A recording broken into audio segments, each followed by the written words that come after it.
I read some more books this month.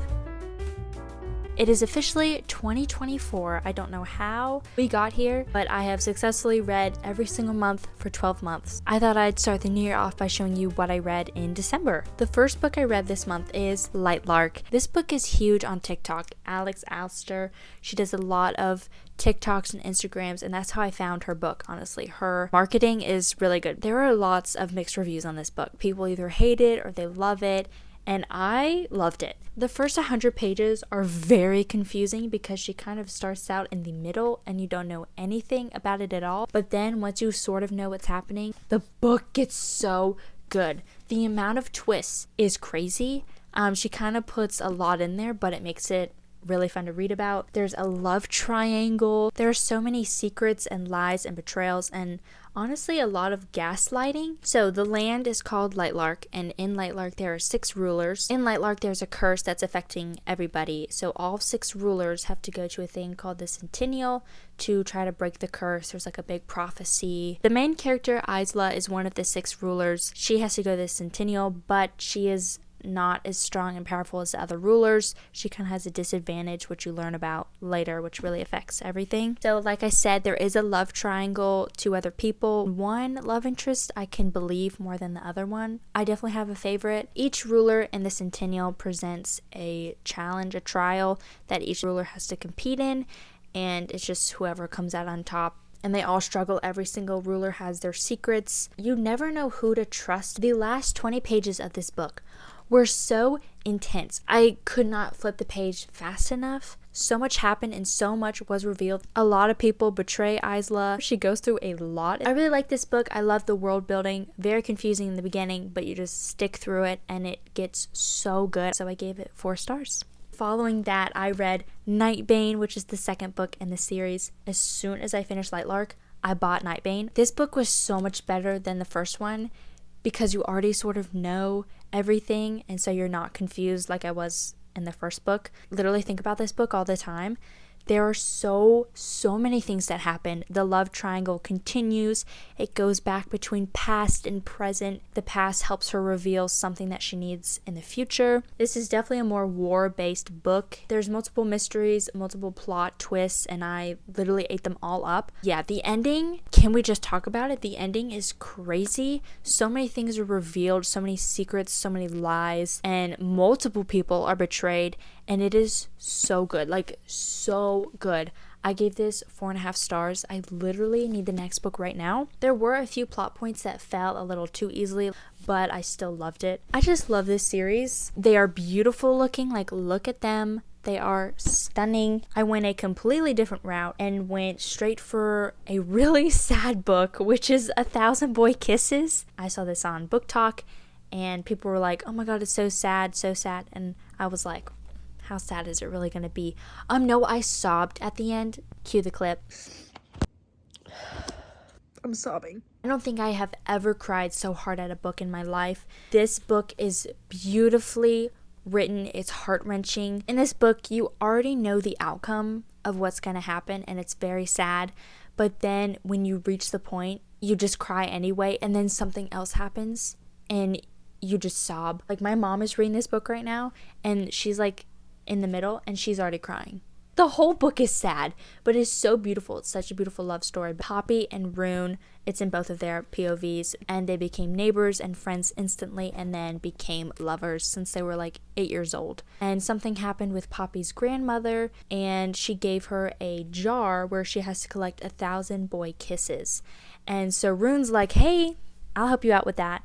And so they collect their 1,000 boy kisses together. So they go on multiple adventures together, and they're so cute. So they lose connection for 2 years. They don't talk, and then the communication starts again, but it has a rocky start. And then that's when the book just gets so sad. When you find out why they stopped communicating and why it was so hard for them. Every single scene, more love is shown, but there are a lot of repeating moments. You better get your tissues out and ready. That's all I'm saying. It just shows how people can change, but their hearts and their intentions can stay the same. I love this book no matter how sad it was, so I gave it 4 stars. Okay, so in the complete opposite direction, I read The Fine Print, which is giant on Book Talk, and I was super excited to read it. I read it, and I didn't love it. It was okay, but very predictable. Of course, it's romance. It was good, it just wasn't really what all I wanted, especially after reading the last book versus this book. You realize how different the characters are and the love that's in it. I liked some aspects, but it was just super cringy. It was sort of like an Insta love or Insta lust, I should say. It felt also a little too long. It's Grumpy and Sunshine, sort of enemies to lovers. Rowan is one of 3 brothers, and they all help run this theme park, amusement park, which is basically Disney. And then Zara, the other main character, she works in the hair salon at the theme park. So later they cross paths, and they're just like instantly attracted to each other. So since he's grumpy and she's all sunshine, she tries to make him laugh, and they kind of warm up to each other. They hang out more and more, and the attraction becomes clear. So there's a couple lies and a couple miscommunications, and there's like a plot with Rowan texting Zara under this like alias, so he's portraying to be someone he's not. It had its really cute scenes. It was an okay book. I gave it 3 stars. I can understand why people love this book, but it was just not a 5-star for me. I will probably read the other 2 books though, just because no one said this was their favorite one, so I'm gonna give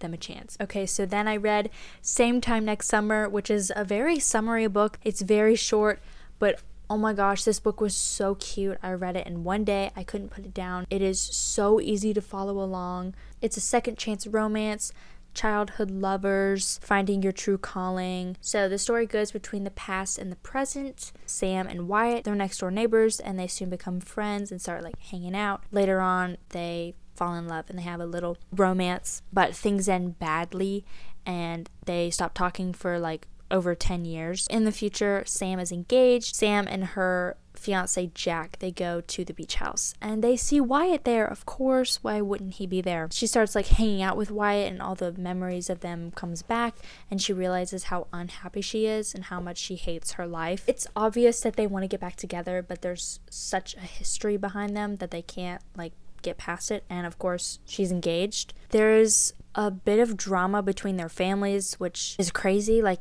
I had to really go back and be like, did that really happen? But it did. I love how the story goes, and I love how it ends. It shows how it's okay to not know what your purpose is and to go out and find it and do really what you want to do. I loved it.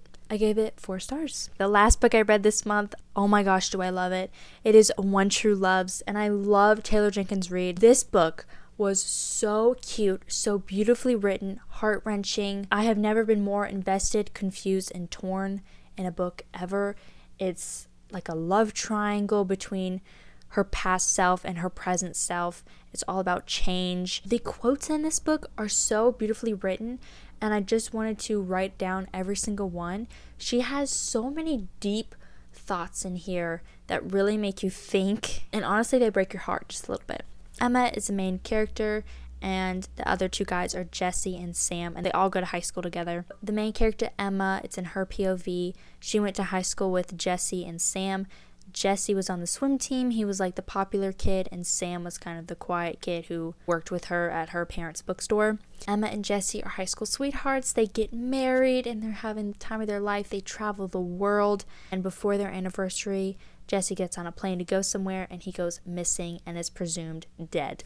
So Emma is, of course, heartbroken. She goes through intense grief, and she changes as a person completely. And later on, she meets Sam again after a couple years, and then they fall in love and they get engaged. But then Jesse is found. He calls Emma and he's like, hey, I'm alive. I've been trying to get to you.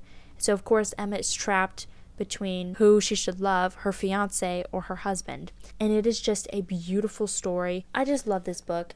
It just shows how you can have multiple loves and you shouldn't feel bad for having them. It's okay to not be the same person you were when you were younger. I gave this 5 stars. This was my only 5-star book of the month. Those are all of the books I read in December. I'd recommend every single one. In 2023, I read 61 books, which I feel like is pretty crazy. That's more than I've read in my entire life. So I'm very proud of myself. So we'll see how many books I read in 2024. I'm very excited. I have a gigantic TBR. Yeah, go read a book. Thank you guys so much for watching. Bye.